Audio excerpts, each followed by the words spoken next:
Quero, em primeiro lugar, expressar o meu apoio à presidenta Dilma Rousseff com respeito ao programa para mais médicos para o Brasil.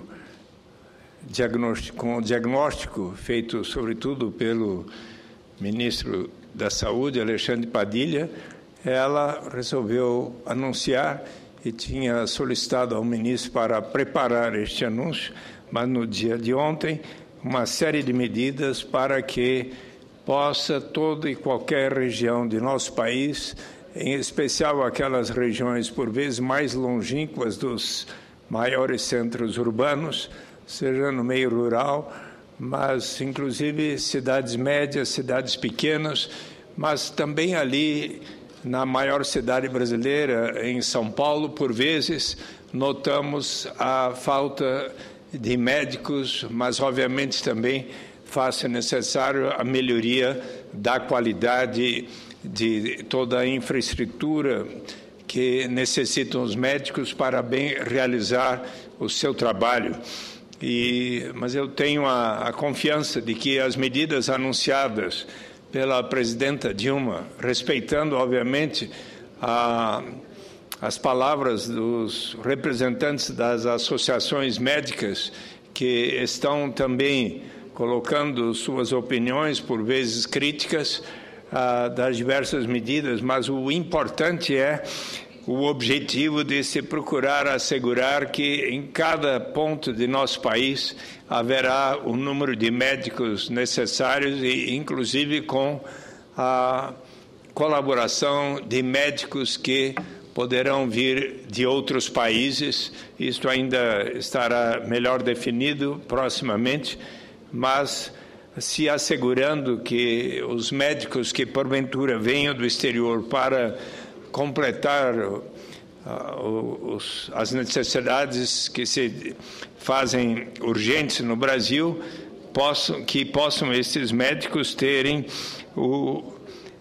a conclusão de curso de medicina de boa qualidade nos países de onde tiverem vindo.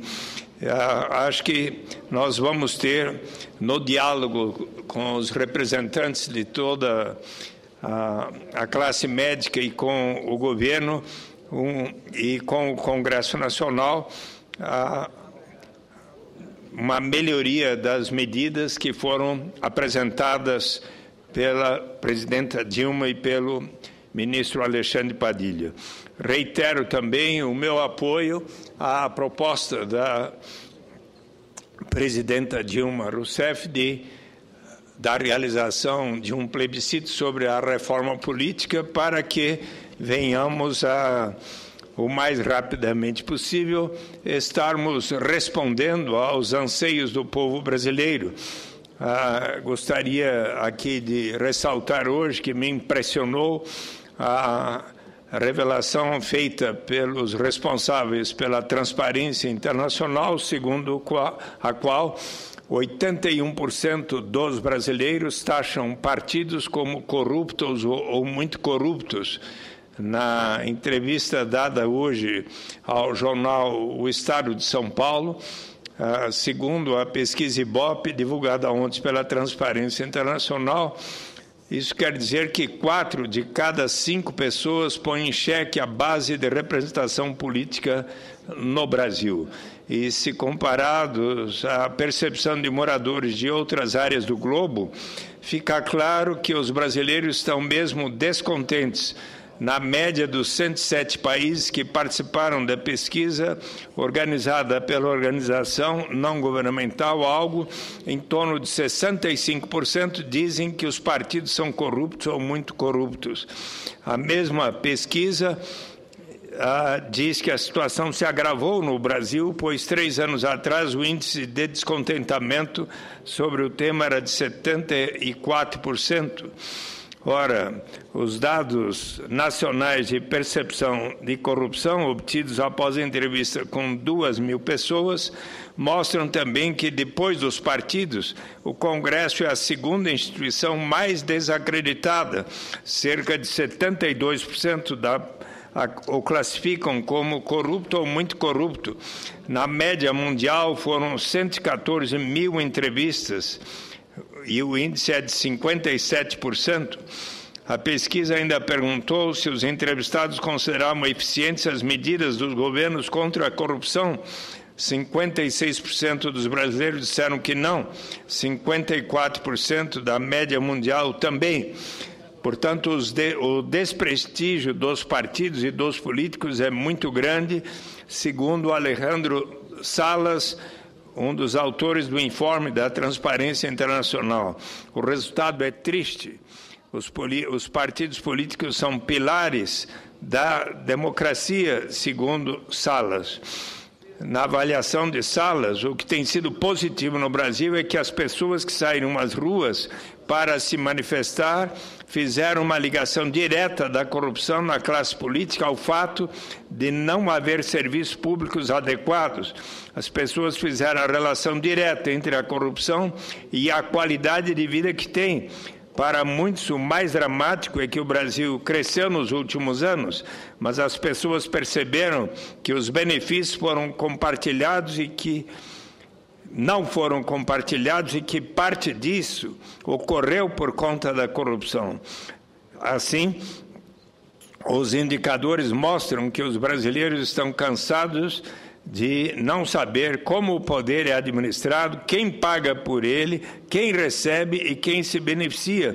Os partidos são como caixas pretas e, para mudar essa percepção, uma reforma importante será dar maior transparência ao financiamento dos partidos.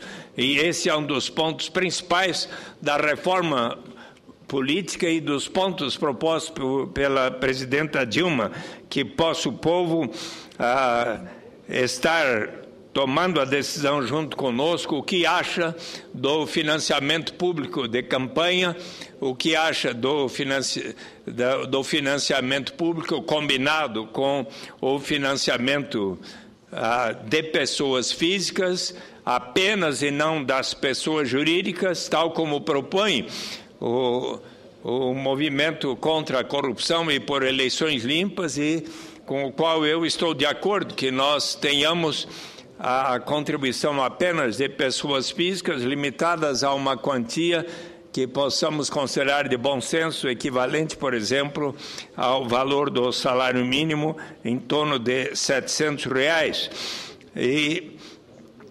Então, é muito importante que avancemos nos temas da reforma política, e dentre esses temas está também proposto pela presidenta Dilma na sua mensagem ao Congresso Nacional, que consideremos a eleição direta para suplentes de senador, pois eu tenho apresentado uma proposta de emenda à Constituição 55 de 2007, segundo a qual, para cada senador titular, haverá, por parte da coligação ou do partido que o indique como candidato, até 2 ou 3 nomes, para que os eleitores venham a escolher qual dentre esses 2 ou 3 nomes deverá ser eleito suplente de senador. Avalio que é perfeitamente possível compatibilizar essa proposta com aquela que hoje à tarde estará sendo examinada pelo plenário e a qual pedi que fosse apensada a minha, ou seja, a do senador José Sarney, PEC 37, de 2011, pela qual se reduz o número de suplentes de 2 para 1 e não se permite que parente, ou seja, o cônjuge ou parente até 2º grau consanguíneo possa ser o suplente. Mas acredito que, além dessa característica, dessa limitação, há que se prover a oportunidade à população para a escolha de qual o melhor suplente, dando-se legitimidade de tal maneira que todo e qualquer senador aqui seja eleito diretamente pelo povo. Outra proposição muito importante para se dar mais confiança à população nos nos que representa a população é a proposta do senador Paulo Paim, segundo a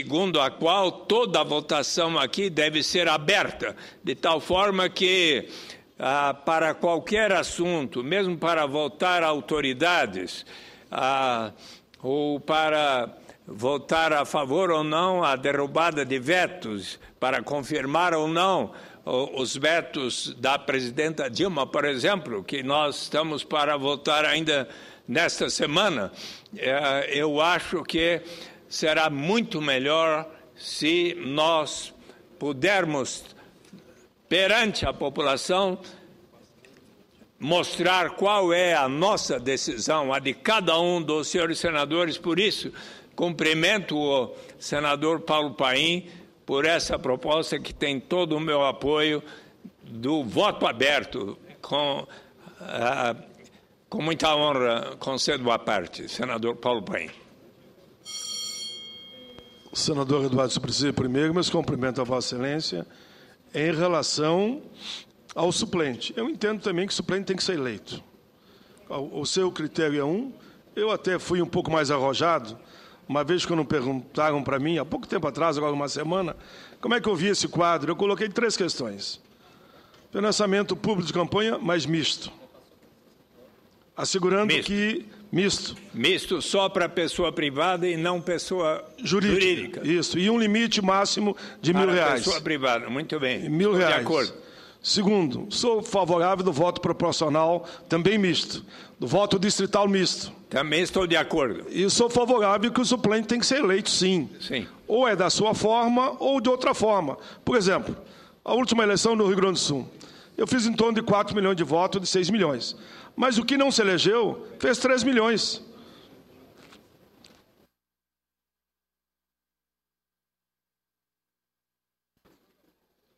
Tem que ser no voto mesmo. E a forma que Vossa Excelência aponta é um caminho que resolve que o suplente acaba tendo que ter voto. Então, meus cumprimentos pela sua iniciativa e agradeço muito também, e vou informar agora, que há um site que está fazendo uma pesquisa, cada um entra lá, a favor ou contra o voto secreto.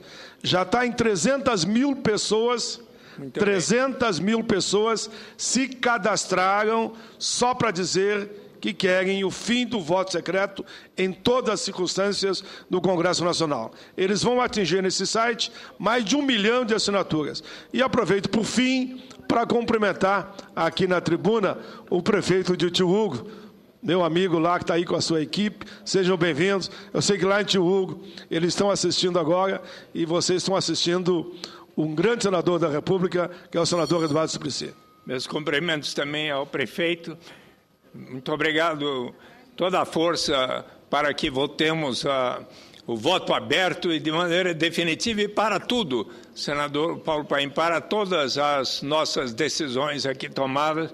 E com respeito à forma de eleição direta do suplente de senador, eu respeito muito a proposta também do senador Walter Pinheiro, de que seja o deputado federal mais votado, o primeiro suplente, mas eu avalio que será melhor a eleição direta daquela pessoa, dentre 2 ou 3 alternativas designadas para suplente, porque o deputado federal é eleito com outra característica, é uma eleição proporcional e, às vezes, o senador eleito nem sempre é do mesmo partido que o deputado federal mais votado. Então, o mais adequado, na minha avaliação, é a eleição direta do suplente de senador dentre 2 ou 3 nomes que o próprio partido daquele senador titular ou a coligação que o apresenta para o eleitorado apresente. Então, caberá ao povo escolher qual, dentre 2 ou 3 nomes, deva ser o senador que virá aqui falar ao povo sobre o que é melhor para o Brasil, inclusive para baixar esta percepção que o povo hoje tem, infelizmente, de que os partidos e políticos, infelizmente, estão sendo considerados corruptos por essa pesquisa da Transparência Internacional e do IBOP. Muito obrigado, senhor presidente.